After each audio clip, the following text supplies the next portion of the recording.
it's a big building. That's the problem. Usually, isn't it? No, not a week. Yeah, fancy doing an impromptu.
What would you do if we can gather some of the...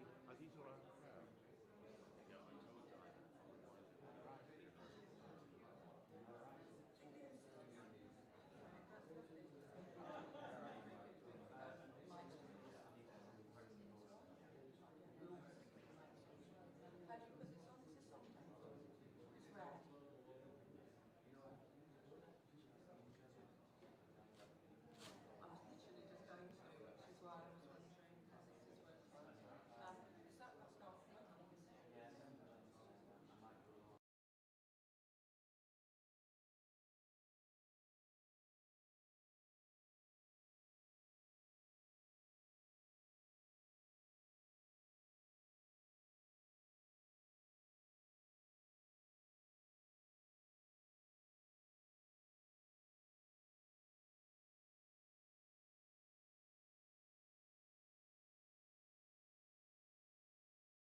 Right, okay. So with a PowerPoint, everyone, well, Laura and me, we're all using a PowerPoint.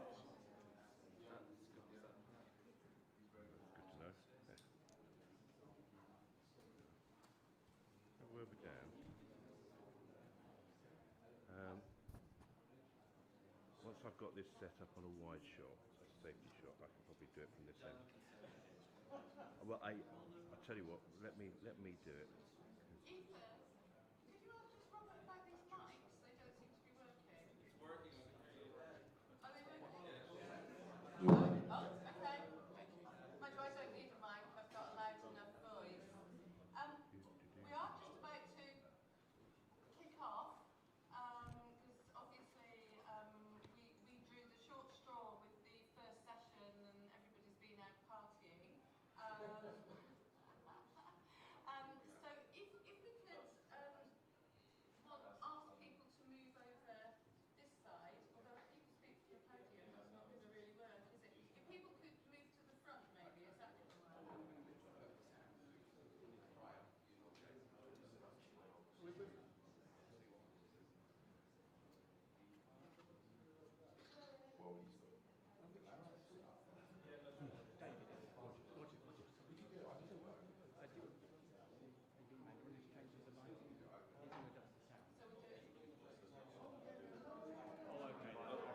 There was a confusion over how to use it.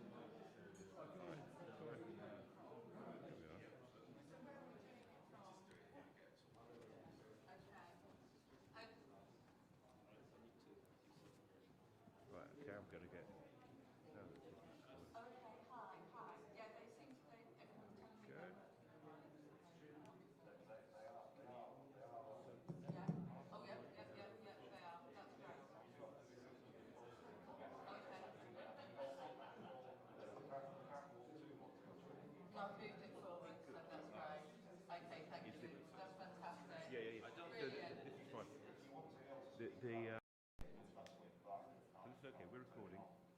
Oh, If, okay. if we can dress people into And the these size. seats in Okay. particular, I know, Thank you. but you We see don't what I do mean? size. All we need is a couple of people in those seats and then it will look full. So it's Yeah, that, if people sat on that side wouldn't mind moving to this side, that would be fantastic. Thank you. Sorry to have you jumping up and down first thing in the morning.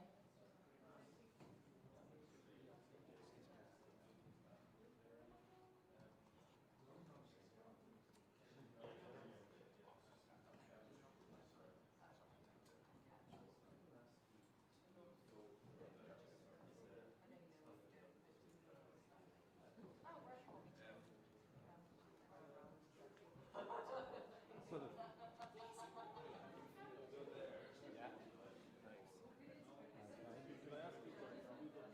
you, thanks.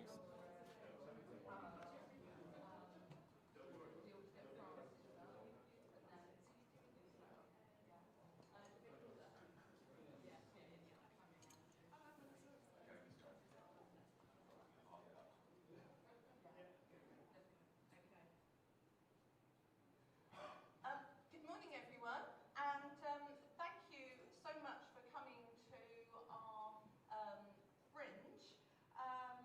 We've already made headlines in the fact that actually, for some reason, our fringe was not actually listed in the handbook, and we're all actually wondering why that might be.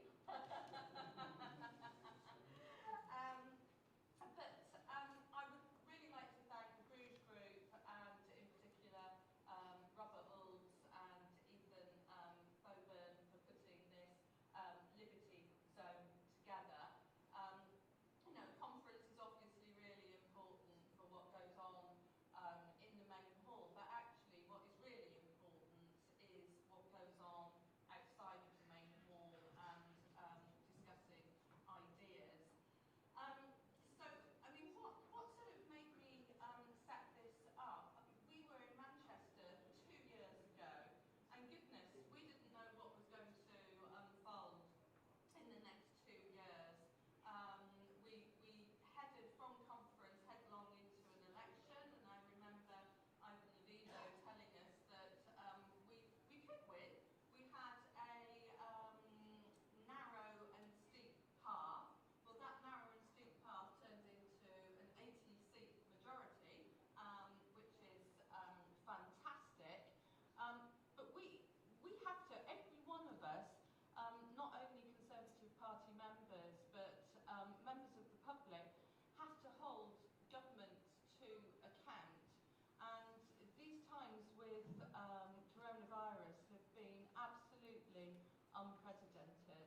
And some of the decisions that the government have taken have been absolutely brilliant. I mean, the vaccine, I think, was brilliant, and we've rolled it out. But how some of the aspects of rolling it out, should it be done like that? And we are here to question. And that's what we are going to do today. Look at all aspects of everything and look at what we want to be as a society. We must remember that seminal events in history define societies for decades, and we really have to remember that. We today have a fantastic panel here.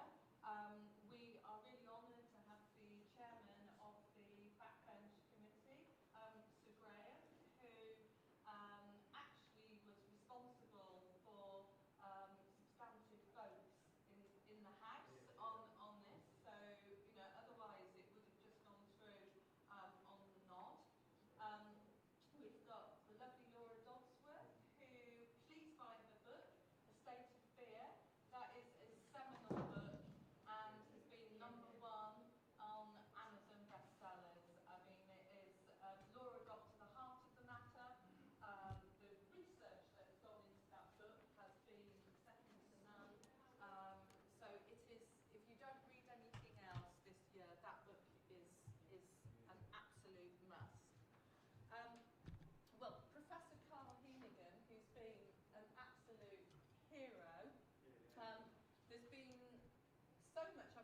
so underqualified to talk about the medical profession. I did biology O level, that's it. And you know, the medical profession just seems to have come behind. It's become the medical blog. Carl has been brave in standing out and actually speaking what he sees as the truth and being willing to raise his head against the parapet. And we really thank you for that, Carl. Without people like you, we'd be nowhere. So thank you.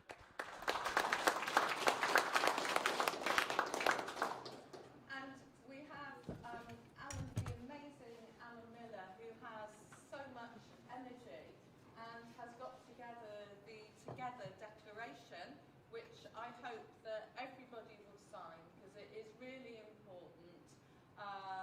He is in the vanguard of leading against mandatory vaccine passports, which will divide our society.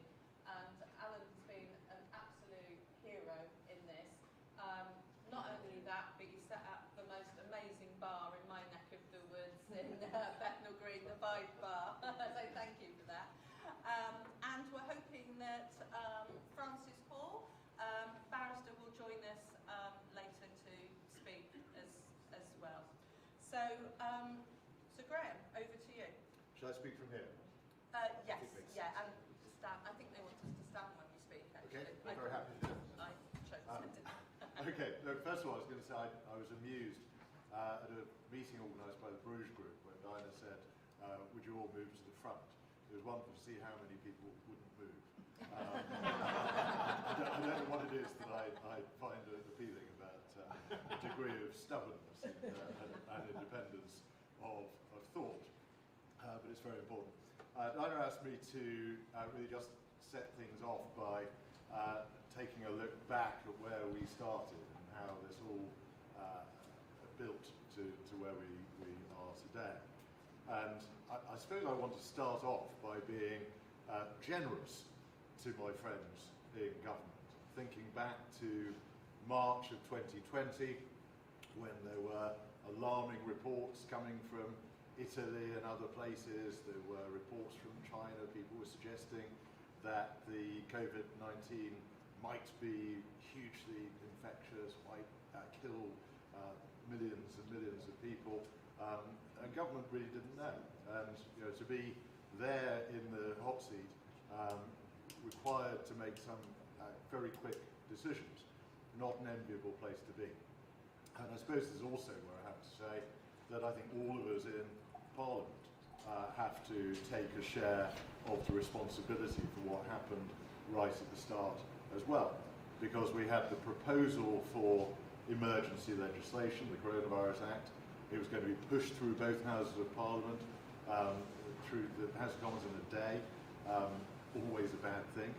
And I give a sort of special honourable mention to my good friend David Davis, without whom the Coronavirus Act was going to be put in place simply for 2 years.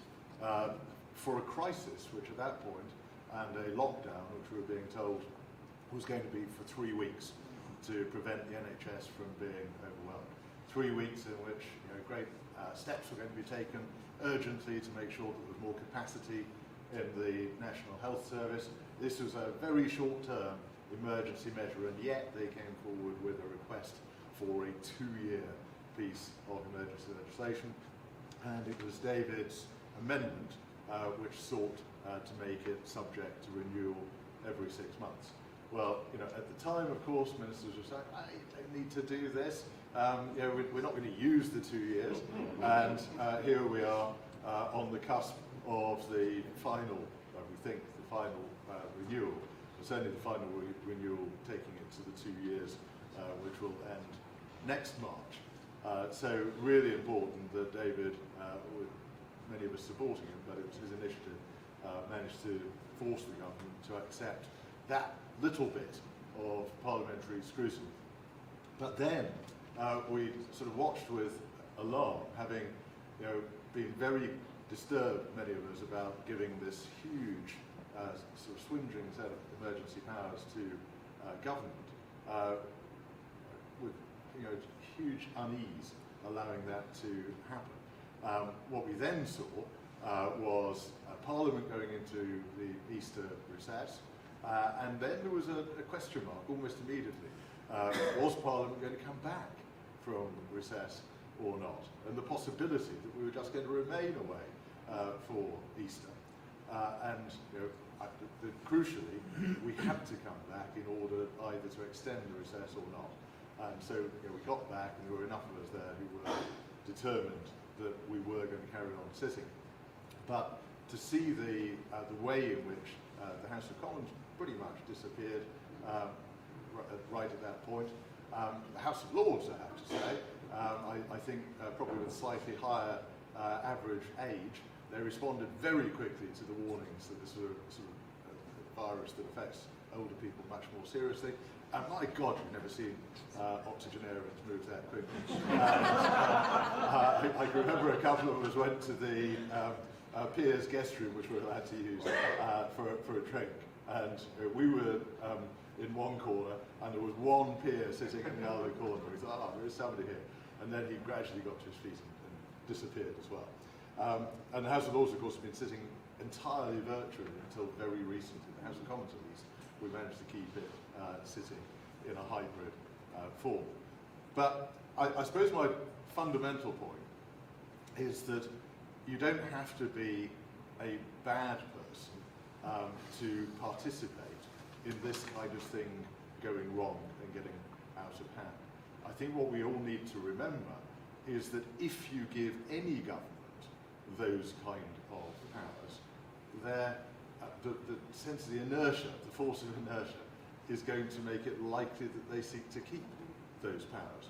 Because there's always a voice there saying, but what if something else happens next week? We might need to respond instantly, and we need these big emergency powers. We've got to keep them. We've got to keep them forever. So what we then got into over those few months from March 2020 was this ludicrous situation where even those of us who were still making a point of attending the House of Commons in person, we were having the opportunity to go to hear statements from the Secretary of State for Health or from the Prime Minister. This is what we're doing. And there was a statement, there were questions. There was never a vote. There was never an opportunity for the House of Commons to exercise its proper function, indeed to do its duty, its fundamental responsibility, more fundamental, I think, than anything else, our responsibility to defend the liberties of the British people. But that was something that seemed to have gone out of the window. Nobody seemed to think about freedom, liberty, whether government was doing things that it had any right to do or not. So that was why I started standing up and questioning it. I got particularly concerned when my constituents in Greater Manchester, along with most of Greater Manchester, was put back into additional restrictions in July 2020, 3 weeks after we'd come out of the first lockdown. And it just seemed absurd. At the time we were put into those restrictions, we had falling levels of COVID. Several weeks later, when they lifted those restrictions, we had significantly rising levels. There was no sense or logic to it at all.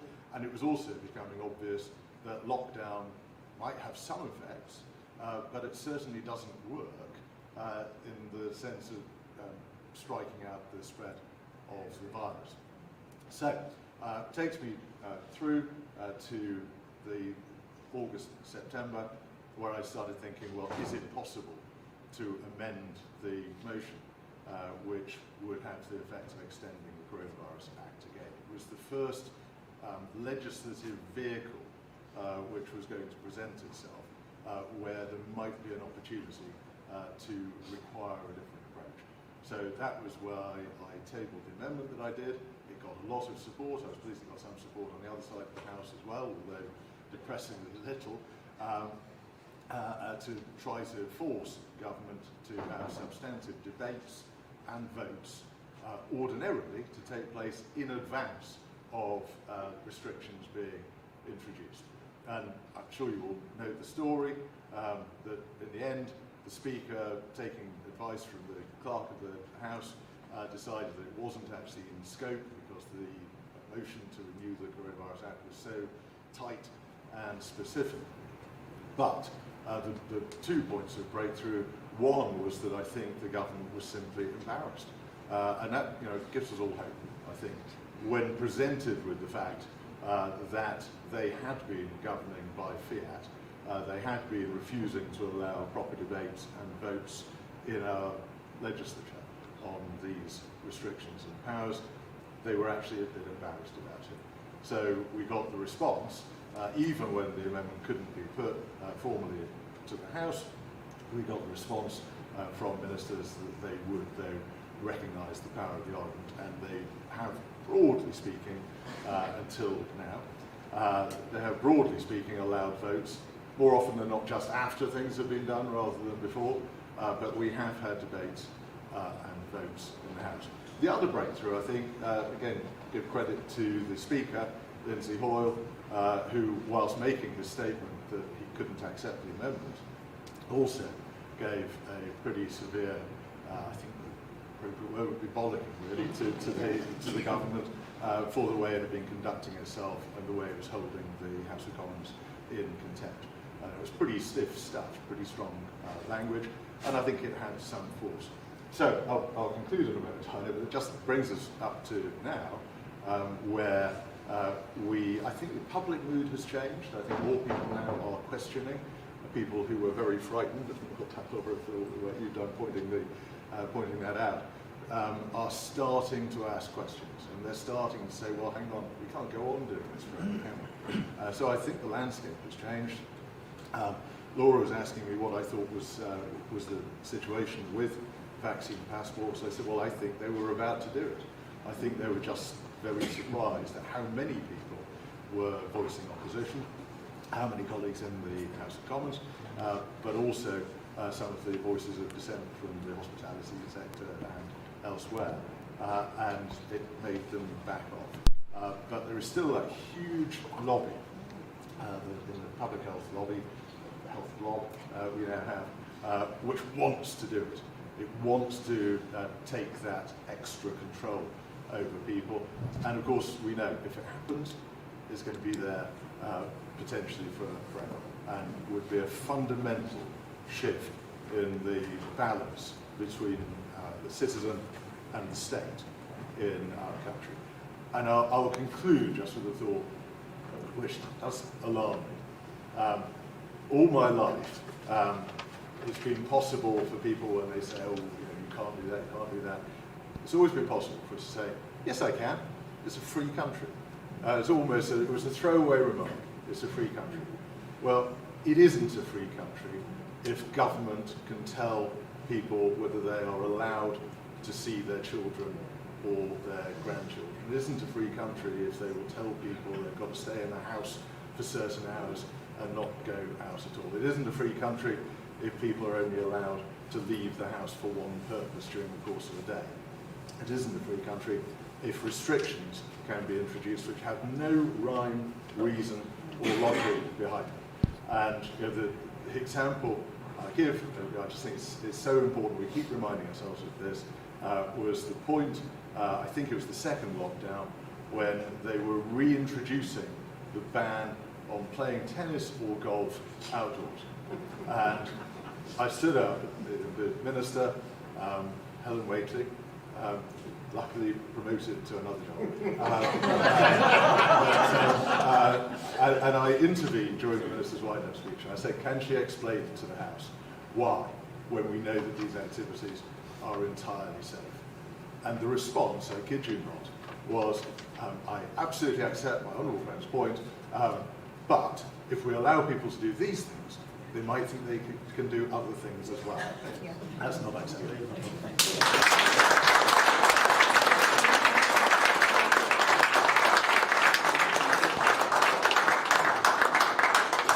Thank you, Graham. Laura, if you could give us your thoughts. Thank you. That was very rousing. Thank you. I'm going to start with a quote. In March, the government was very worried about compliance, and they thought people wouldn't want to be locked down. Decisions were made about how to ramp up the fear. The way we've used fear is dystopian. The use of fear has definitely been ethically questionable. It's been like a weird experiment. Ultimately, it backfired because people became too scared. These words are from one of the Spy B advisors I interviewed anonymously for my book, A State of Fear, How the UK Government Weaponised Fear During the COVID-19 Pandemic. The COVID-19 pandemic may prove to be the biggest campaign of fear the UK and the world has ever known. I repeat the Spy B advisor's words: the way we have used fear is dystopian. How was fear used? A huge marketing and social media campaign, 24/7 doom-mongering through the media, cherry-picking the big numbers, reliance on worst-case scenario from simulated modelling that wasn't peer-reviewed, draconian laws, the most punitive